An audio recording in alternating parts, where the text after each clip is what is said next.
my channel. Today I have a special guest, the one and only Miss D. To know her is to love her. Okay, so today we're going to be doing a story time. I had already recorded the story time one time, and you couldn't see me because it was dust on my lens. So I'm going to try again. So I was like, why not do it when my mom comes to town to see me? So today we're going to be talking about how I found out I had diabetes. Okay? So you want to start? You want me to tell them how it happened when we were at the game? Yeah, we were with a friend of mine and her kids, and we went to see a baseball game. It was the Durham Bulls playing, and they have all these advertisements around the field, and they had the bull with the flashing eyes and everything way off in the distance, and there was something on the billboard that I was trying to get her to see, and I was like, "Look, DB, look!" I said, "This is the thing." She said, "I can't see it." And I said, "It's right there." I said, "If you look to the right, it's right there." She said, "I can't see it." And I thought she was messing with me, and I kind of got an attitude. I was like, she's getting on my nerves real bad. And I said, "If you look right there, over to the right, down right there, is right there next to the BP, da-da-da-da-da." And she said, "I can't see it." And when she said it the third time, because she wouldn't lie to me, so I thought, something's wrong. I said, "My baby can't see." So I made an appointment for her. We went to the eye doctor, and when we, because I took her to my eye doctor, and when he came, after he examined her and everything, and he called me to the side, and he said, "I think something's going on here." He said, "And I'm going to recommend that you go see a specialist." He said, and he never would tell me what was going on with her eyes. He just said we needed to see a specialist. So it went downhill from there, because once we had to go see her pediatrician at the time, and they did some blood work and what have you. And next thing I know, we went to the specialist, and they said she's got cataracts, she needs to have eye surgery. And then we went to the when they did the blood work, we had to go to a children's hospital that was part of Duke University in Durham, North Carolina. And when we went to the doctor, it said her blood sugar is over $500. You need to get her here by noon today. So that means I had to rush, call the school, get off work, and take her over there.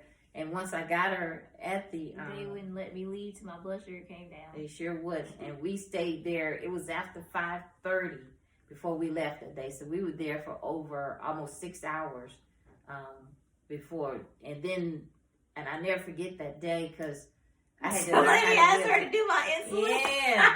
I had to learn to be a nurse just like that. And I was like, she said, "Okay, Mom." She stuck that syringe in my face. She said, "Okay, here you go, Mom. You ready to give her first insulin shot?" And I was like, "Dude, what?" She said, "Yeah." She said, "Here you go. So you're going to learn to be a nurse. You need to give her her first shot." I ain't never touched a needle before in my life. Man, you talk about something scary. And I was like, they're carrying us just way too fast. But when we went to the eye surgery, when they said she had to have eye surgery, we just cried, because it just seemed like everything was just happening so fast, and it was just really like this snowball just kept getting bigger and bigger and bigger. And it was a lot. It was really a lot to take all in at one time. So, but altogether, if it hadn't been for the cataracts, we'd have never found out she was a diabetic. So that's how we learned that she was a type 1 diabetic. And she was so tiny. That's how we kind of knew something was wrong too, because it started when I got chickenpox in 5th grade. Yeah. And our class at the time, we were reading to the 3rd graders, and that 3rd grade class, that whole 3rd grade class had got it, and it spread throughout the whole school from that one class. And the girl who caught it first in their class, I was the one that was reading to her. And she was still coming to school, and I remember reading to her, and she looked all red, and she was scratching, and I was like, I didn't think nothing of it because I'm young. I was thinking she got a skin condition. I didn't know what chickenpox was, but anyway, I still ended up being the last person to catch it in my class, which is kind of weird to me. But from me catching the chickenpox virus caused me to get diabetes, because type 1 diabetes comes from a virus. So that could be chickenpox, a cold, anything like that where it's actually a virus in your system, you can get type 1 diabetes. Type 1 diabetes is not hereditary. Right. But that was how I actually caught it, because after I had caught chickenpox, I wasn't eating. I had slimmed down so bad. Yeah. I went from being chunky to 95 pounds. So, it was a lot. Her little legs were this big. And my mother used to say, well, I get feeding her. Is she eating? She still say that, and I'm not even that little anymore. At least I'm 127 now, but still, even when she see me, she'll say that, and I be like, I would tell my mom, I said, she eats all the time. I said, she eats every 2 hours. I said, she's drinking every 2 hours. But that's a sign of diabetes. If you're really thirsty, really hungry. And she would be sleeping so hard that... Diabetic coma. That's another sign. Sleeping really hard. Can't wake the person up. Diabetic coma, and you don't know it. Which was happening to me. Times she would call me when I started going home by myself after school. And she would call me, or she'd be banging on the door, because I put the chain on the door when I would get home. She'd be banging on the door. I didn't hear anything, because I was in a mini diabetic coma on the couch. Didn't know it. Sure was. And she would be sleeping so hard, and I would have to go to the bathroom so bad. I had to pee outside because I couldn't wake her up to let me in. So, And she'd be like, I was out here knocking on the door for like 45 minutes. And I was like, I didn't hear anything. I wouldn't hear anything at all, literally. Nothing. I used to always be so thirsty, and I just felt dehydrated all the time. I just felt dry. Y'all understand what I'm saying? Like, I just felt really dry, like literally. I just felt tired and dry. And I didn't know this because it was my blood sugars. Yes. So it was a lot. It's a lot, but those are things to look for, and I didn't know what to look for, because my dad was a diabetic, but he didn't get diabetes. He had it when he got older. I think he turned 50, and that's when he found out he was a diabetic, because he passed out at church. So he had it later, and so did his two brothers. They became diabetics when they got older. So it was something that, and it kind of skipped the generation, because I did have gestational diabetes when I was pregnant with her. And I had just started going to see a dietitian like the week before she was born, because since I had gestational diabetes, they made me go see her, and I had to list all my meals and everything I ate up until that point. And when I was supposed to go back for my next appointment, she was born that Saturday, so I never went back. But And gestational means you can only get it when you're pregnant, of course. That's what that means. But they also say that it's really 4 types, being the gestational type 1 and then type 2. And they say it's another type that only babies can get, but I don't know how true that is. But that's all I really know about. I never really looked into that part of it. Except for type 1, that's all I really be looking into, because I am type 1. But it's just been really bad. And all of this happened, I was 12. I just turned 12. And it was right before, I found all of this out right before we went on our Myrtle Beach trip in middle school. And the lady that did my insulin shots while we were on the trip, she was doing them while I was at school, because I had literally found out the week before that trip. So I had to really get the ball rolling before we went on this trip. And I still wasn't used to doing these kind of things. But luckily, if it wasn't for Miss Gray saved my life, okay? She did all of my insulin shots when I needed them at school. I just go to the office. She would do them. She would even make me check my blood sugar in front of her in the office, because she didn't believe that I would check it in class before I came up to the office. And it was another kid that to this day, I still don't know who it is, but it was another kid on the trip who was a diabetic too, and she was doing their shots. She just kept saying, I have to do such and such as shots, but I never knew who it was, because they were more discreet about theirs. But all of my friends were asking me questions, because they'd be like, why you always scared to go to lunch early, when I was really going to the office to go check my blood sugar and then go to lunch. But a lot of the people that I went to school with would just ask me questions. I wasn't bullied about it or anything like that. But I didn't know anybody my age who was a diabetic too. Mm-hmm. Nobody. Mm-hmm. Did I? I don't think I did. Mm-hmm. No, nobody. Just me. Not in middle school anyway. I didn't Mm-hmm. meet other diabetics, so I got older, Mm-hmm. like in high school. But yeah. One thing I admired about when we found out she was diabetic, the receptionist that she's talking about, and her and there was a what was it, the nurse, the school nurse. I don't remember her name. Yeah, Miss Mandy. Yeah, Miss Mandy. She was awesome. What she did, because at the time they used to have school nurses in all the schools, but due to budget cutbacks, they only had one nurse that went to all the schools. And she was awesome. She made sure throughout Deanna's and the remainder of her time from middle school to high school, that all her instructors knew that she was a diabetic and that she would need to eat and times she would need to drink or she would need to get up or go do her insulin shots and what have you. And she was awesome because of her, we didn't have any problems. And I will always remember her, and also the lady, the receptionist at her middle school, Button Middle School, because she, like she said, she made her check her blood sugar, and she also gave her shots when she was needed. And that was a big ease for me because, like I said, everything happened so fast, and I was so worried, and I was so scared because we didn't know what to do. And it was amazing when she would have her appointments. Because when she first was diagnosed, we had to go to the doctor. At first, we went every 2 weeks. Yeah. And we had to keep going for them to monitor her. And then when later on, it was like every 3 months. But the problem I had when we would go to the doctor is because her insulin, she was on 2 insulins. And one's a long-acting insulin, and the other one's a sliding scale that she takes depending on her meals and what she eats. And that long-acting insulin wasn't working, and that insulin was supposed to carry her through the night. But when she wake up in the morning, her blood sugar would still be 300 and 400.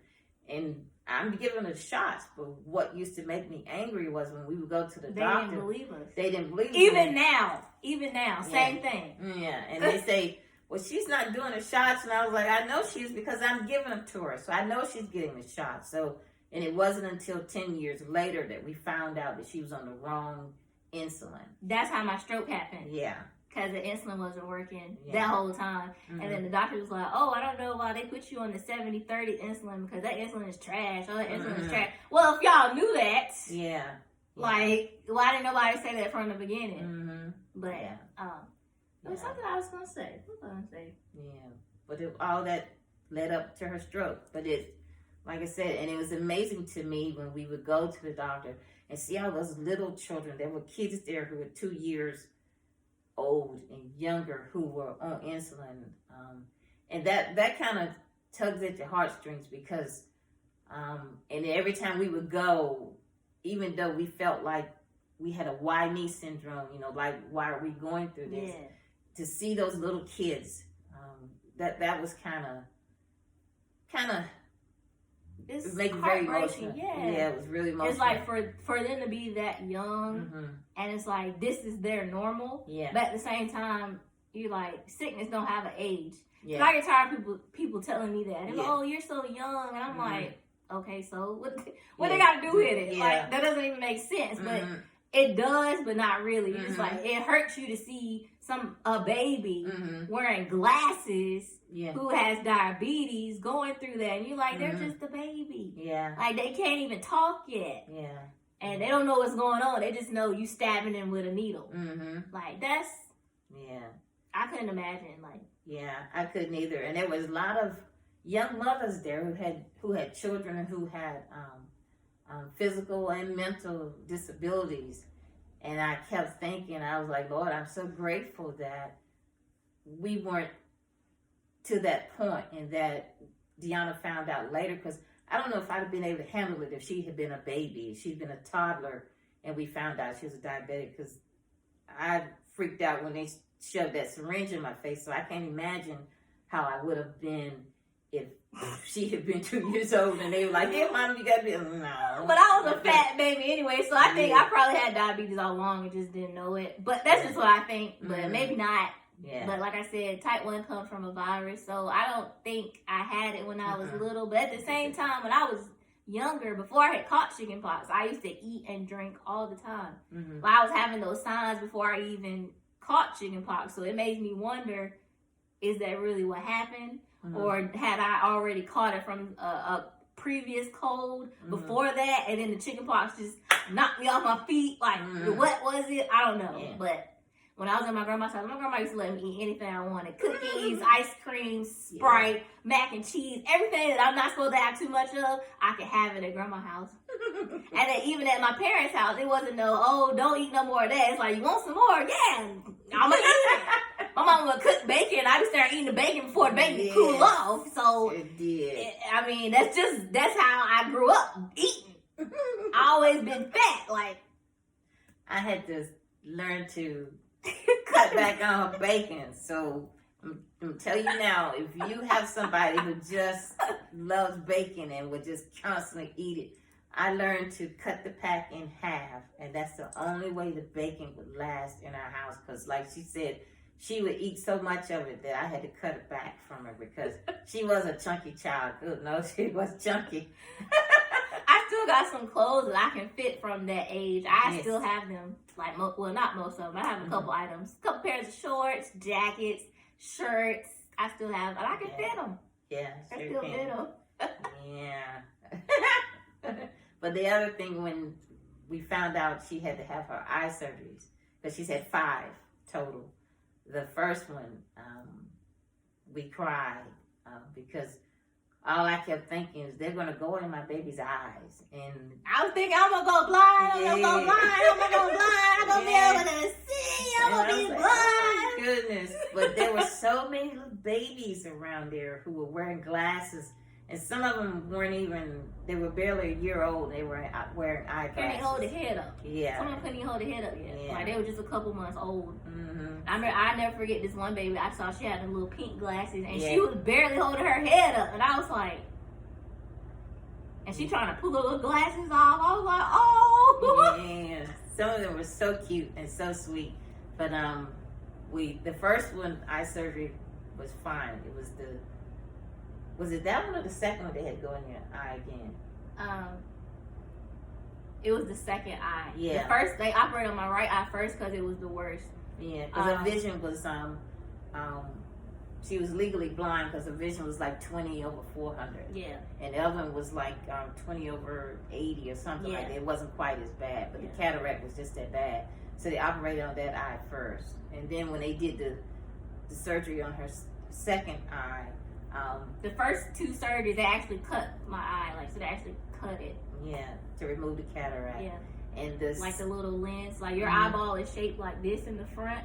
So they actually cut through the front part of your eye and get to that lens part that's behind it and take it out and put a plastic one in there. Yeah. So they literally had to cut that front part of my eye to get to that part of my eye. Yeah.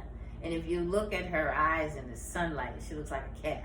You might be able to see it now because it's light. Because I know people ask me all the time, are you wearing contacts? And I be like, no. I get funny looks all the time if I'm standing and people be like, and I'm like, you looking in my eyes, aren't you? They're like, yeah, it looks like a glare. And I'm like, yeah, that's the lens, the plastic lens in my eye. And each of those lenses has a serial number. Yeah. So if anything happens to her, they can look in the eye and say, oh, this serial number belongs to Deanna Satterwhite. They're like, oh yeah, this is her. This is her. Now they check dental records for like murder cases and stuff. Well, they'll be looking in my eyes and like, oh yeah, that's her. Yeah. That's her. Exactly. But the second surgery she had, after they finished, and they always check the pressure in the eye.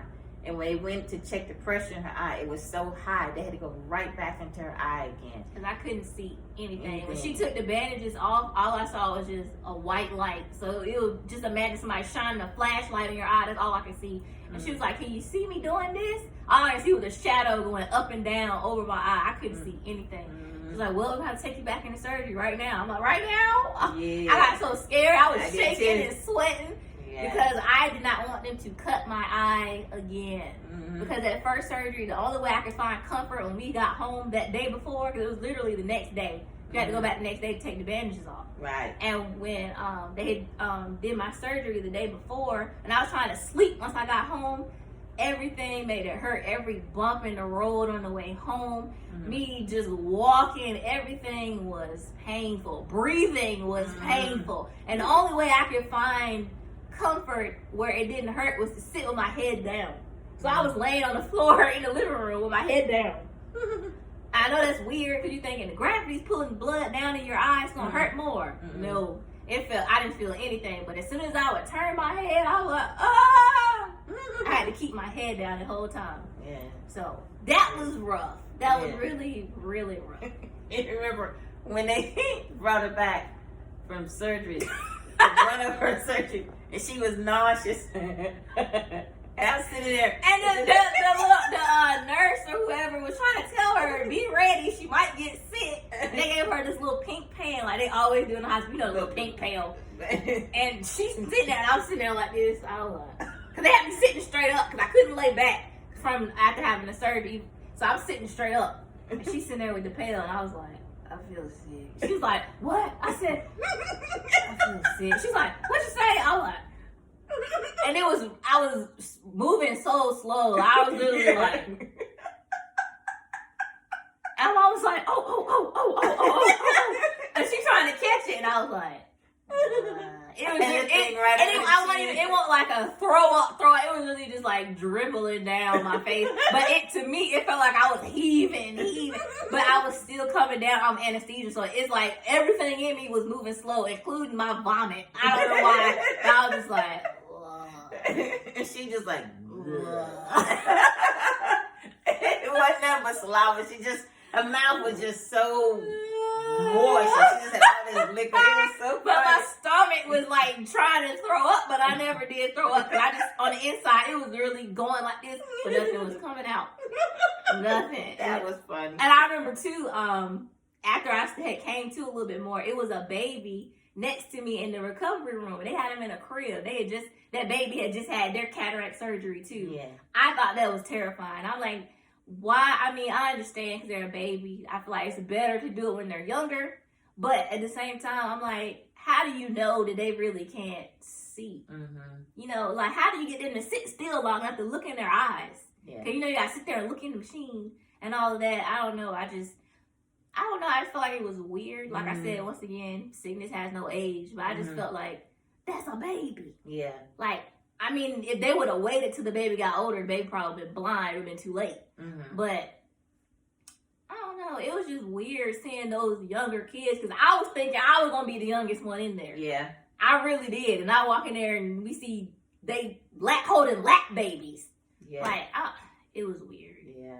It was weird. But shout out to Dr. Young. I don't know where she is now. Yeah, but Dr. Terry your Young. girl can still see, okay? I know y'all be like, well, Deanna, you still wearing glasses. To read. Yeah, to read. But that's because the plastic lens doesn't refocus like your natural lens in your eye. So it doesn't bend or refract light like your eyes do. So when I look down to read, it doesn't refocus. So I can see perfectly fine far away, but up close I can't because, like I said, it doesn't bend. Because literally your eye, like I said, is like this. But then when you're looking down or you're looking close up, the eye changes shape.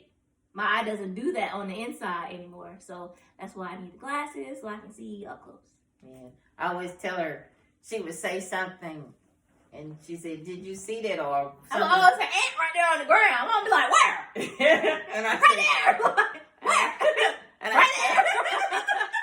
And I tell her, I said, "Yeah." I said, "You the one with the $1 million eyes, cause yeah." But and we used to laugh, and she would say, "Yeah, I can see the back of the potato chip bag without you turning it around." So, yeah, so we would laugh like that, but. Her other 2 surgeries were laser, so she didn't have to be put to sleep for those. So and the cataracts actually came back. So just because I had the actual skin, my real lens removed from my eye and the plastic implant put in, the cataracts can still come back. At any moment, they can still come back and grow on that plastic surface. Kind of like, you know how mold can grow because something's wet? Same thing with cataracts. If a little piece of that cataract is left behind, it can start to grow again. And that's what happened. A little small piece was left behind, and it started to grow like mold in a dish.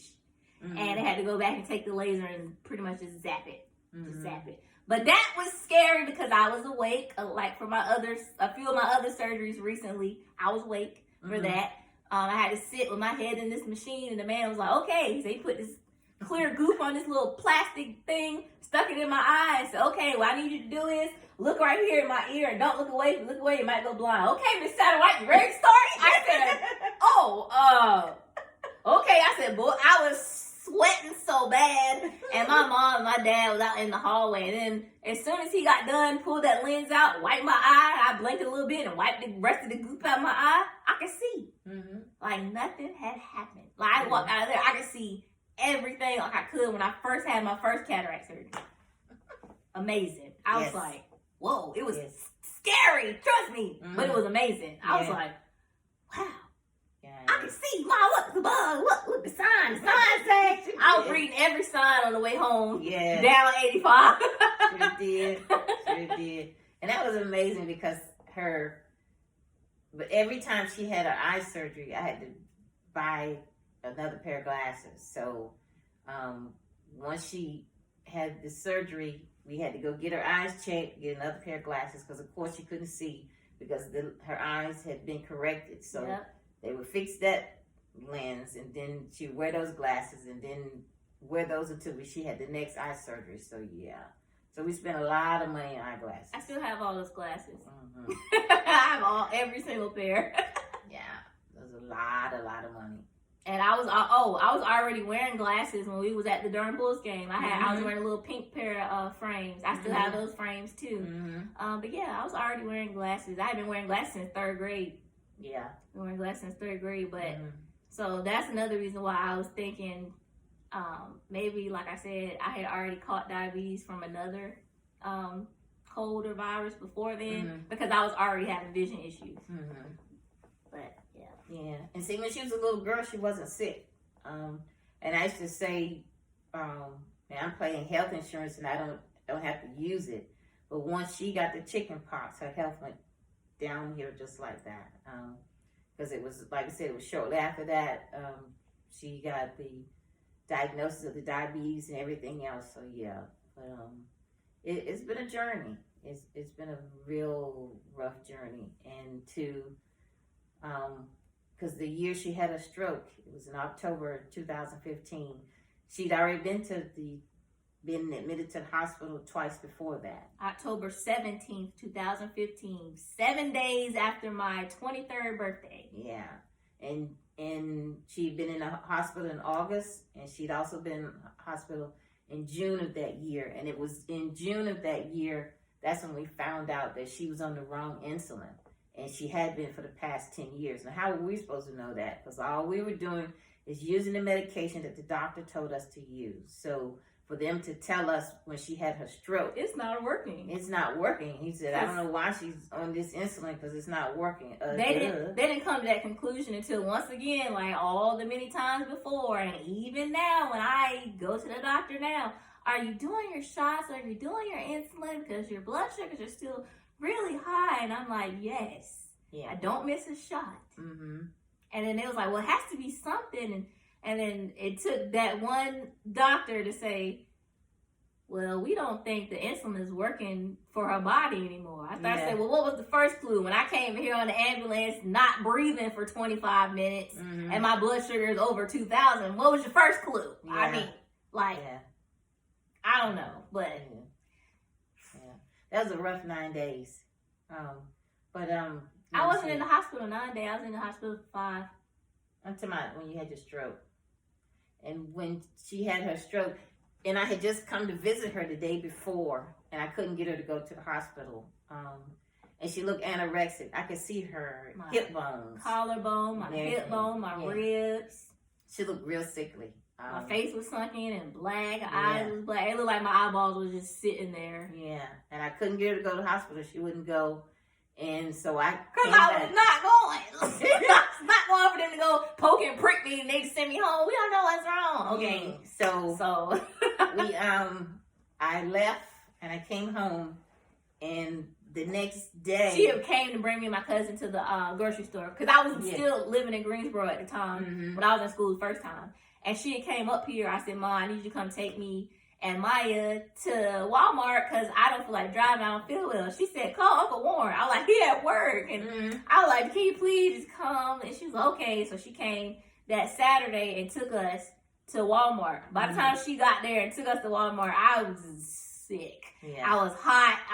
That was a hot October anyway. But I didn't feel good at all. By the time we got there, they went in the store, got some stuff that me and Maya did. They came back out. And by the time we got back to our apartment and brought all the stuff in, I was okay. And that's literally how it was, even weeks up leading to that. I was up, down, up, down. And it was literally that fast all the time, up, down. I'd be like, "Oh, I'm finna throw up." And then 5 minutes later, I'm like, "Oh, I'm okay." It was like that the whole time. I remember one time I was walking to class. One of my favorite professors, R.I.P. to her, I was walking to her class, walking up that hill at Bennett. And if you went to Bennett College, you know that hill. I was walking up that hill, but on the road where the sidewalk is, because I had parked on the street, and I'm walking up that hill to the GLC building right there, and my vision just went black. But I was still walking. I didn't pass out, but everything was just black, and I'm still walking. I'm freaking out like, I can't stop. I don't know what's going on. I couldn't see, but I still kept walking. I just walked faster, and I just started breathing deeply, hoping, okay, if I breathe, maybe I can see. And eventually, I could see, and then it was like slowly, like, when you can see the blood in your eye, my vision started coming back like the little dots you see in your eye. And I was like, what is that all about? By the time I got to class, I was super sweaty. It wasn't even hot that day. It was warm, but it wasn't hot. I was sweating.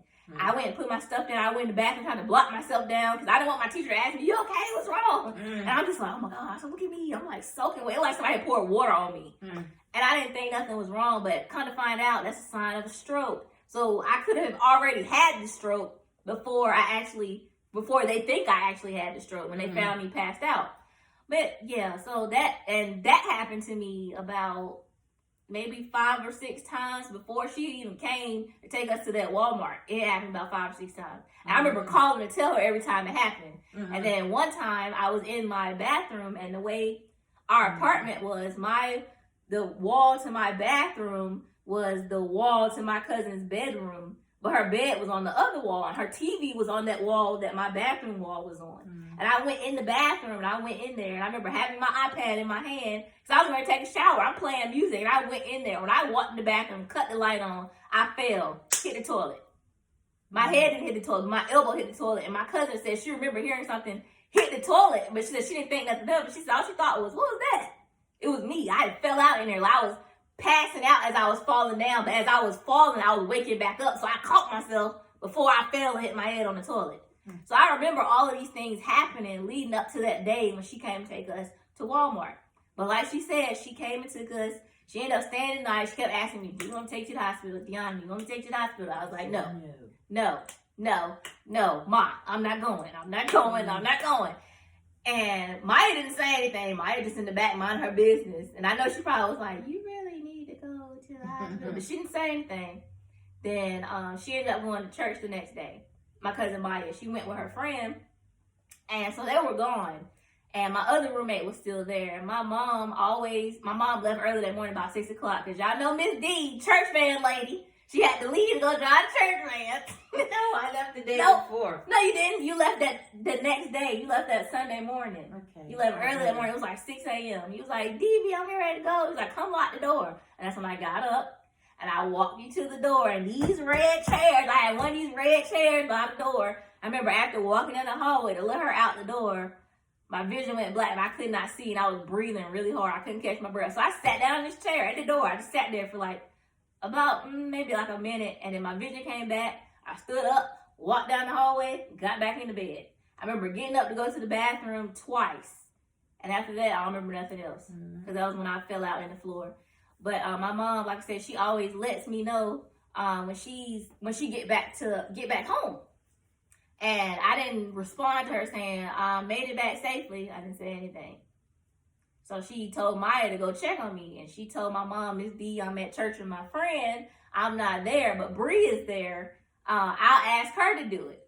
And Bree was terrified to do it because her mom, she just found her mom murdered previously the year before. So she was thinking that something had happened to me in the same matter, and she didn't want to see that again, which is understandable. That's traumatizing. So, and she was also thinking too, if something happened to me, or if somebody had did something to me, that what if they were still in there with me? So she didn't want to open my door. So Maya came back from church with her friend, and my door was locked. I always slept with my door locked. And so Maya's friend ended up kicking my door in. And he was a little dude. He looked like Steve Urkel. He was this big. And he kicked the door. But that was by the grace of God, because he did not damage the door, but he was this big. And what made that so funny is his name was actually Steven. Yeah. If I remember correctly. Don't quote me on that. But I think his name was Steven. Mm-hmm. But, yeah, so they ended up kicking my door in. That's when they saw me. And my dear cousin Maya is in medical school. She actually told the paramedics that she thought I had a stroke. And at first, she said that they told her that they don't think that's what it was. But that's what it was, because my hand was bent and my foot was bent, like it was bent over. Mm-hmm. So, yeah. She had the dropsies, right foot and everything. It's called drop foot. So literally, when I walked, it was like flopping like this, just like that. I couldn't control it. So every time I took a step, it was just like that. And it's called drop foot. But that's how. Yeah. And they did a MRI on my brain, and that's when they saw the little blood clot here in the front. I did some research on that too, and they said whatever side your stroke is on is supposed to affect the opposite side of your body. My stroke was in the front right side of my brain, so my left side was supposed to have been affected or paralyzed. My whole right side was numb. I had trouble with my right side for a long time, from my forehead all the way down to my toes. Like literally this whole half of my body was numb. I couldn't walk with this side. I couldn't write. I cried because I couldn't sign my name when the lady was like, sign right here. Yeah. When they was releasing me from the hospital, I was like, I can't even write. Like that was the hardest thing. I had to practice writing like I'm in kindergarten all over again. Yeah, they wanted to do a blood transfusion, and she didn't want to do it because she was afraid of getting tainted blood and what have you. So it wasn't until she got ready to sign her name for the permission form that she realized how her stroke had affected her, and she could not write her name. And that was really emotional too, because she started to cry because she realized then. But the other part about when she had her stroke, because I was sitting in the choir stand at church, and I just felt something was wrong, and all I said, and I said it out loud, and I said, Lord, please don't take her from me. And I said, please don't take her from me, because I knew something was wrong. So when I got a hold of Maya, and after they called she said, Miss D, you want me to call the EMS? I said, yes, please. I said, I'm on my way. So, and come right back. Yeah. So when I got there, and got to the hospital, because my friend Pam, and her husband went with me. And what's funny is they not the two that ever called in a time of panic. I'm telling you right now, they are not the two that ever called in a time of panic. And I had to, and what's so funny is Pam was like, you don't need, and Daniel said, you don't need to go by yourself. He said, I'll come later. And and Pam said, we'll go with you. But I had to drive. Now, what kind of support is that? Now, I had to drive myself. But they were like, we're not here to support you. But I had to do the driving. That's funny. But you have to know my friend Pam. Both of their nerves be tore up all the time. Like, yes, sir. But it was funny. So it meant a lot to me that they went with me. And when we got to the hospital, Maya was there, and Deanna's roommate, Bree, was there, and Jane was there. She stayed right down the street from us at the time. Yeah. And what was funny is when I got to the hospital and nobody was saying anything, and the chaplain at the time was somebody I grew up with in my home church at St. Paul Baptist Church here in Greensboro. And we were talking coming down the hall, and they said, oh, the doctor's going to meet you in the conference room. And I was like, why do we need to go in the conference room? And I said, that just doesn't make sense to me. And what it was, they had all of us in the room, and that's when the doctor came in, and he said, well, she had a stroke. And I just looked at him, and I was like, but I kept thinking, but my baby's only 23. He said, yeah, but she had a stroke. Has no age. Yeah, he said, she had a stroke, he said, and it took 22 minutes to revive her. And when he said that, we all just started crying. I mean, it was rough, to have someone tell you, she's okay now, but she did die. But she's all right now. But she did die. I just wanted to know she died. But she's okay now, So, and we cried. Okay now. Yeah. And we cried, I know, for 10 minutes, all of us. And we were just in a huddle because it was just so emotional. I mean, it was just so hard to hear that. And then he said, and what's funny is he said the same thing that her pediatrician said when she was born because, they thought she was premature. And he said, the good news is, he said she's black and she's a female. He said, because black female babies are fighters. And that's the same thing the doctor said to me when we were in the room that day when she had her stroke. He said, the good news is, he said, she's a fighter. He said, as long as she wants to fight, she'll be fine, And I was like, well, this sounds like the day she was born. But anyway, when they took me in the room to see her, they had her laying on this table, and they had all these bubbles. They were inflated bags.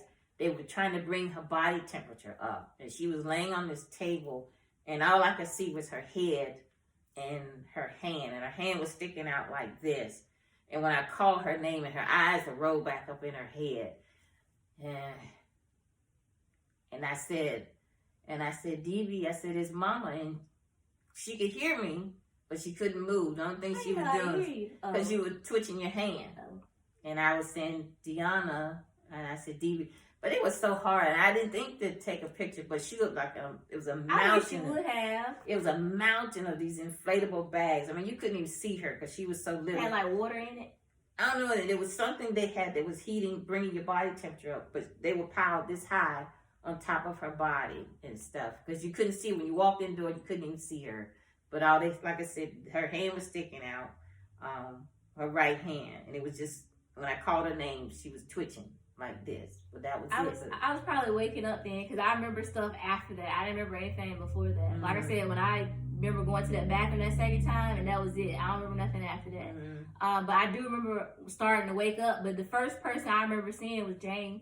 Because when I opened my eyes, she was standing right here, and she was just talking, and I'm thinking, I'm like, why is she? I'm like, and I saw the curtains. I remember thinking in my head, oh, I'm back in Cone, these ugly ass curtains again. That was exactly what I thought in my head. And then Jane's talking, but I couldn't hear anything. I was completely deaf. I couldn't hear anything. And I'm thinking, I'm talking to her, and we having a whole conversation.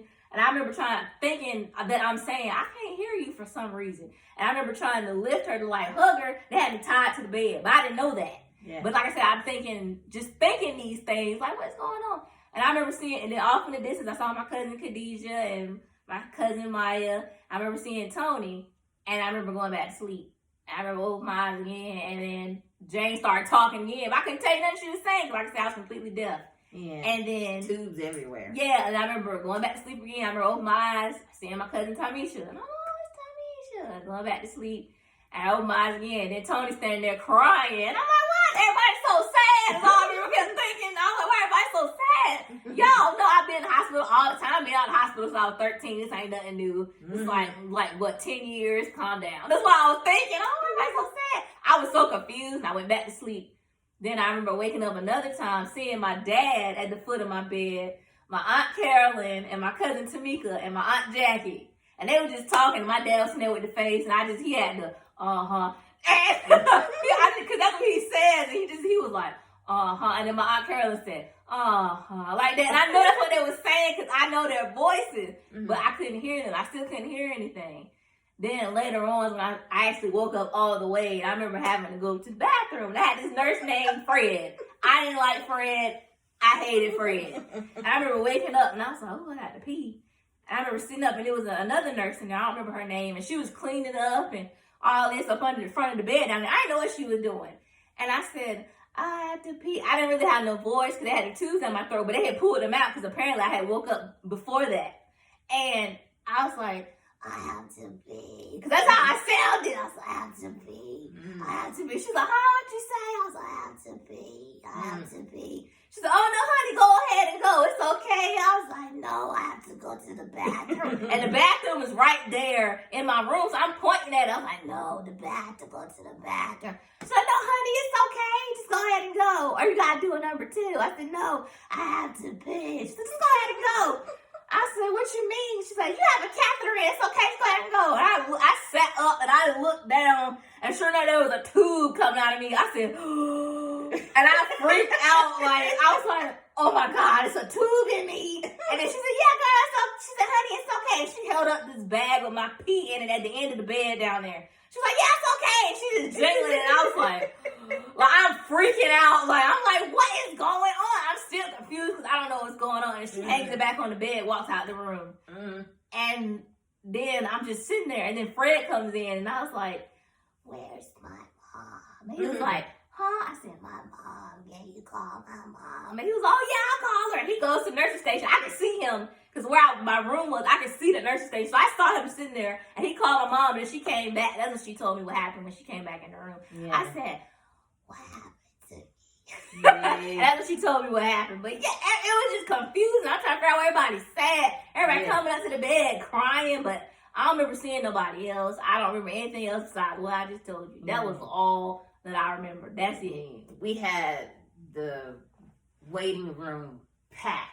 There was all of the people from Olive Grove, my brother, her dad, other relatives, couple of my older cousins. Yeah, we had the whole operating room. We had about 23 people out there waiting to see how she was, and I have the pictures, and I took pictures of her because she, with her little head and the tubes all down her throat, and they had tubes coming out of everywhere. My weave was a mess. It sure was. And her friend Pam used to do my hair all the time when I was around the 13, 14, 15, 16.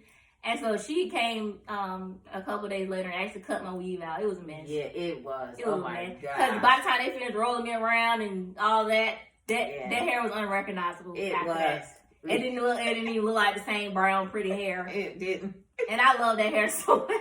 It was matted. Oh my God, it was really bad. She looked like she had been homeless. It's like I took the hair and did like this, like I'm trying to rub 2 sticks together and start a fire. That's how it looked in the back of my head. Yeah, it was really bad. I was like, look at this, what they do to your hair, look at this. I was like, I don't know. Yeah, it was funny. She, but by the time they had put her on fluids and stuff, because she was so tiny, the fluid intake they had her on, she was nice and puffy and thick. And then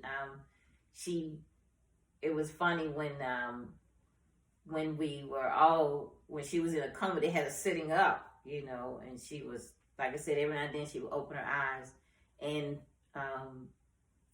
I never forget, everybody was taking turns to go in there to visit with her and stuff like that. But like I said, I thank God for the Olive Grove church family and all their friends and stuff, because they were the best support system that we had at the time. And my husband Daniel had rode with one of the deacons from the church, and I don't know how they got lost just coming from Oxford to Greensboro, but it was so funny. And when he got there, he was so mad. So yeah, we took turns babysitting and sleeping at her apartment and in the room and what have you. And I remember when we went in there to see her the second or third day when she was still with the tubes and everything down her throat. And when I walked in the room, she opened her eyes, and when she saw me, she was trying to break free. She almost turned the bed over, as skinny as she was, because she was trying to get up. And when she realized she couldn't talk, they made me leave the room because they realized her seeing me made her excited. So, see, I don't even remember that. Yeah, but it was rough because she was trying to turn the bed over because they had her chained down so she wouldn't pull the tubes and stuff out.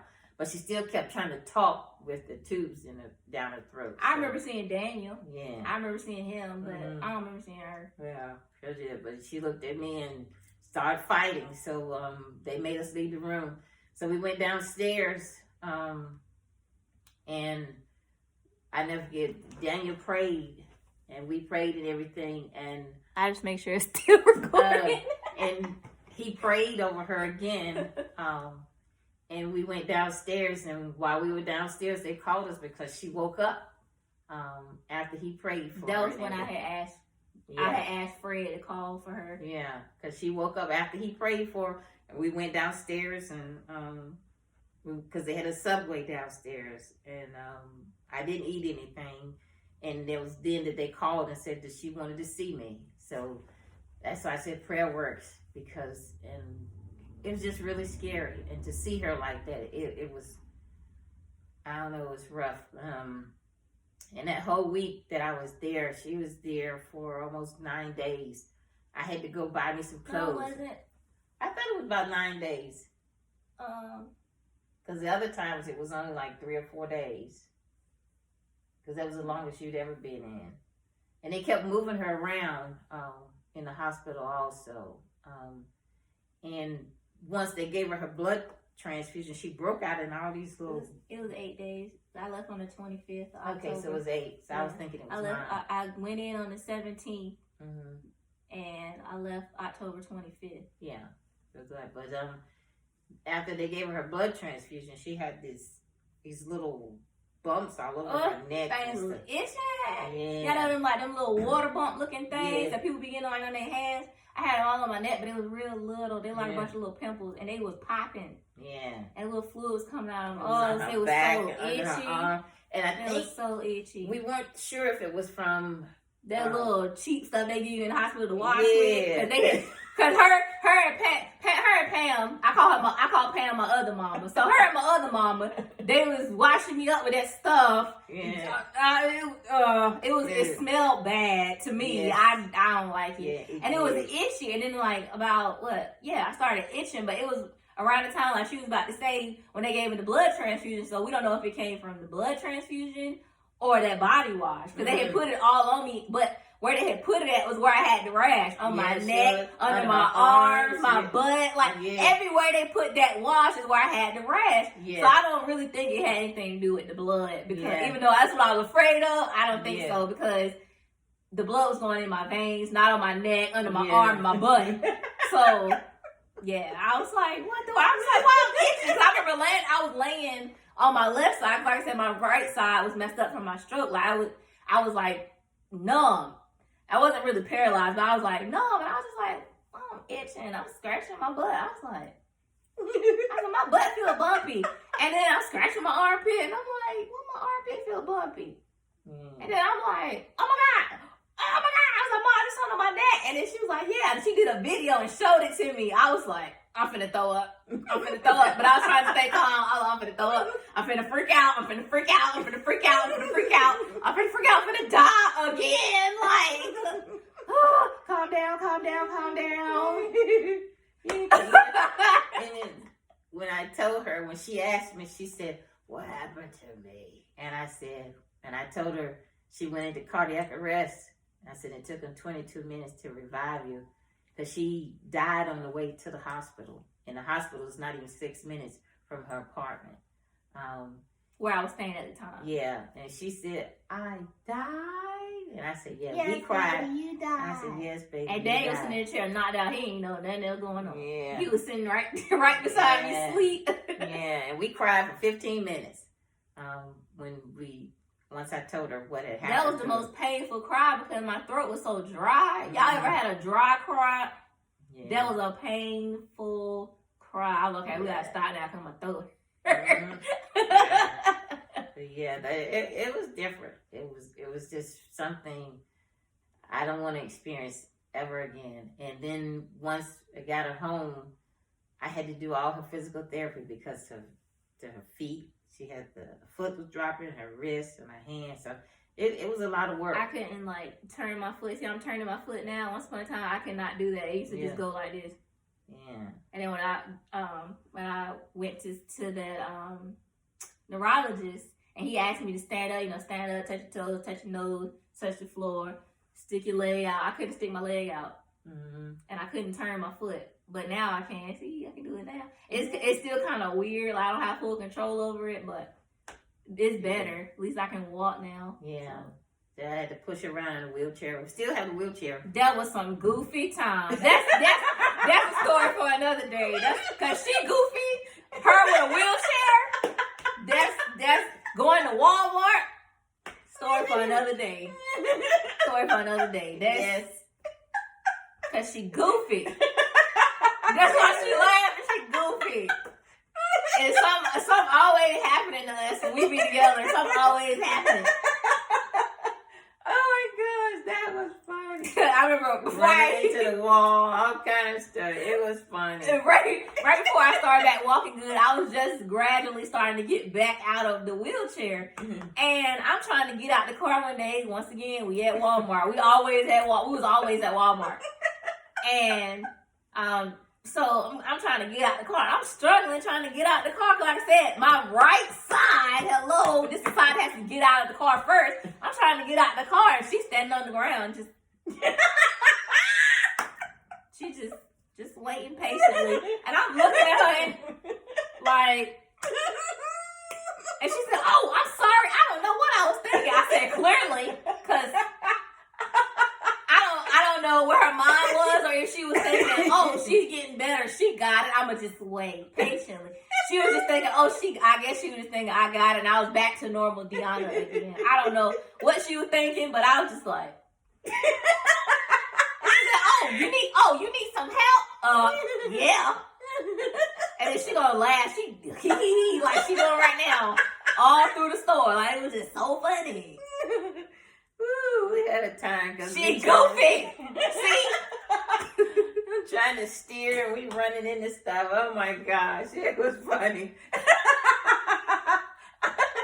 And then trying to get across the threshold with the wheelchair, it was different. It was really different. It took me a long time just to get up them 5 little steps in the front of her house. A long time. Yes. Come a long way. Still got some things going on, but we've come a long way. I had a hard time bending my knee, so it was hard for me to get up steps for a while. It took me about 9.5 months to actually be able to walk completely on my own again. Mm-hmm. And so, that was kind of rough. I remember my first time wearing heels, I fell into somebody's arms at a grave site, but that's a story for another day too. So, well, you guys, another story time was probably like 30 minutes long, but that's good. That's not good. That's really long. It's gonna take me forever to edit this, but okay. I probably won't edit it though. I'm just leave it the way it is.